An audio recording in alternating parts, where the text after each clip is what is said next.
Hey guys, Sam Bro, and today on Bro Builds, we're gonna get rid of these popcorn ceilings.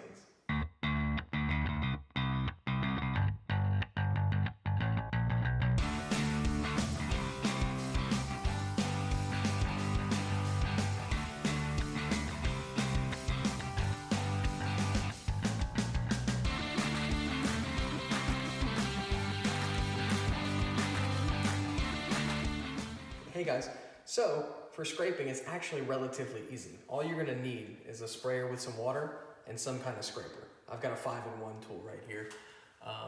All you really do is spray down the popcorn ceiling and it just comes right off. See how easy that is? Now, I have talked to a couple contractors, and something that they told me is that if the paint is mixed in with the popcorn ceilings, it's actually a lot more difficult than this, and you can pull up a lot more of your drywall whenever you're scraping it out. So that's something to be wary of. I'll probably still have to patch the ceiling some too, just nature of it, but you might have to patch it a lot more if the popcorn ceiling doesn't come off very easily. So a pro tip is to go into like a closet or a small space where you really won't see, maybe like a flathead screwdriver, something smaller than this, and test the ceiling. See how easy it is to get rid of. I knew I was getting rid of this one way or another, so I did my testing right here in the dining nook. But now let's get right into it, and I'm gonna put you guys on time lapse while we scrape this entire living room.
Well, as you can see, we did finish scraping all the popcorn off of the ceilings.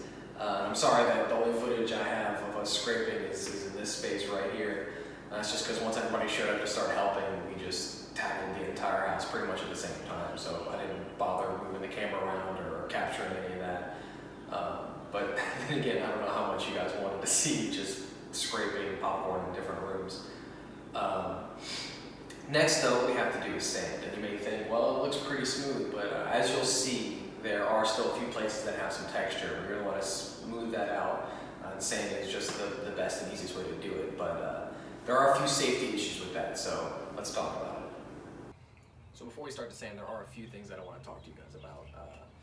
There are a couple things you need to know before you're sanding something like drywall, and the biggest one is some kind of breath protection, respiratory system, something like this. This dust is really fine and really nasty. It's not toxic, but I mean, it's not air. So having it in your lungs is not ideal. So something like this is really handy. And you don't need something that aggressive. They have those painter's masks that they sell at your local home goods store or what have you. That'll do just fine. Second, most important thing is sandpaper. This is a drywall sander. This is a manual option if you wanted to go this route. I had started with this in the house, but the texture was just still too aggressive even after knocking off most of the popcorn for something like that. It was working, it was taking 3 times as long as an electric sander to do a section about this big. Like, it was a headache.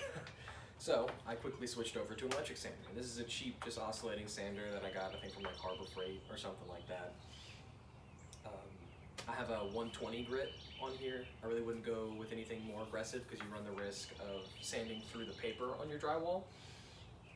and anything less than that, it's going to get gunked up super frequently, and you're going to have to replace your pads more often, and it's just going to cost you a lot more money. But something to combat the gunked up pads, if you do want to go with something more aggressive, or you don't want to replace your 120 pads as often, is an air compressor. They're really handy to spray off the bottom of the pads and get all that gunked up stuff on there that's keeping your sanding paper from really doing its job. Another nice thing about an air compressor is you can spray yourself off in between sandings, or whenever you need to come out and talk to someone, or you just feel like it's too much and you need to let the air kind of settle. But I think that's it, so let's get started.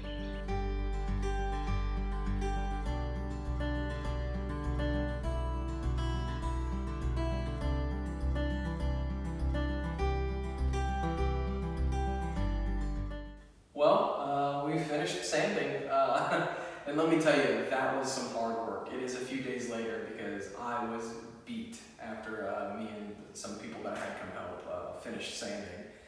That was difficult. I will say this, some advice to anybody else who's looking to scrape off some popcorn ceilings: spend more time scraping and getting closer to that drywall, so you have less time and effort sanding, because sanding was rough. Make sure you have a sharp scraper, paint scraper, whatever you're using, and spend your time there. It may seem difficult, and you may be inclined to just say, I'll get to that later, but this is one step that when you push to later, it just makes more work for yourself. I was about halfway done with the living room, let alone the bedrooms, and I was really regretting not scraping better, and contemplating getting the scraper back out and doing that some more, but I just plowed right through it, and as you can see, created a lot of dust. We did have to patch some holes in the ceiling, and while we were at it, we did patch some holes in the wall. So I do have to go around and sand all that flush. But before I do that, I am going to vacuum up the floors, because I'm tracking dust all over the outside of my house, in the rooms that didn't need popcorn ceiling removal, like the bonus room right here. So I'm going to vacuum up. And then we're going to sand off those patches and re-hit any spots that I missed or may have tracked some more footprints through, and then we'll be done. So let's get to it.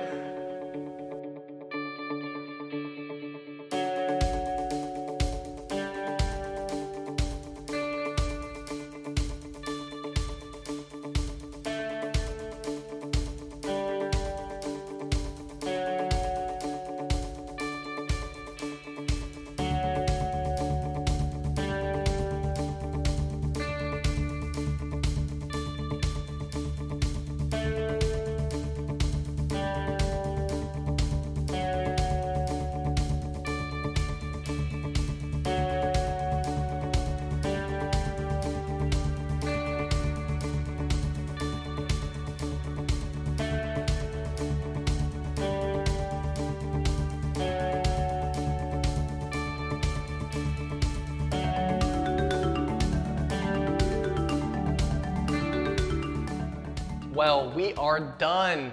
Wow. That was a lot of work. It was insane. It was really insane. I kind of knew what I was getting into with removing the popcorn ceilings and then sanding afterwards. Sorry that there's no footage of the sanding. The dust was just too much. I watched the footage I had back afterwards, and it was just unusable. It was just a white screen, basically, from all the dust in the air. But it was about as what you can imagine. It was the scraping, just with an electric sander. But then the real work that I didn't expect came from cleaning up afterwards. As you saw, I got the bulk of it up with no problem with the shop vac.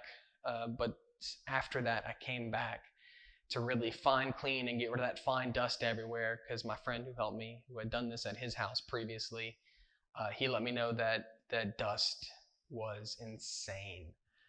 For a couple weeks afterwards, they were replacing filters every couple days in their AC unit because they were just getting caked with that dust, even though they had done the best they could to clean it up. So after my failed attempts at trying to clean up that finer last bit of dust myself, I just got really discouraged, and then I ended up just hiring someone to come and clean it. But honestly, it was a great choice, in my opinion at least. I don't have many cleaning supplies needed for that kind of job.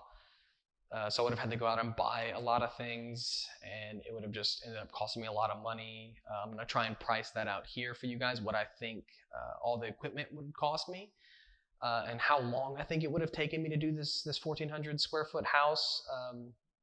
And then I'm gonna put how much they charged me to do it. It was only $250, and they did it in a couple of hours. It was insane.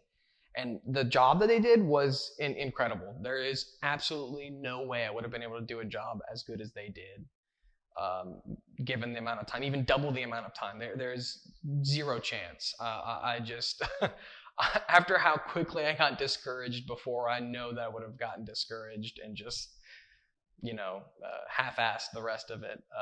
But anyway, all that's left to do now is to paint the ceilings. But that's going to be in a later video whenever I paint the walls. And in the next video, I plan on epoxy coating the floor in the shed. So if you're interested, check that video out in about 2 weeks. I'm going to try and stay on that schedule of releasing every 2 weeks. If anything happens, I'll let you guys know over on my Instagram. You can follow me there. But otherwise, I'll see you guys next time.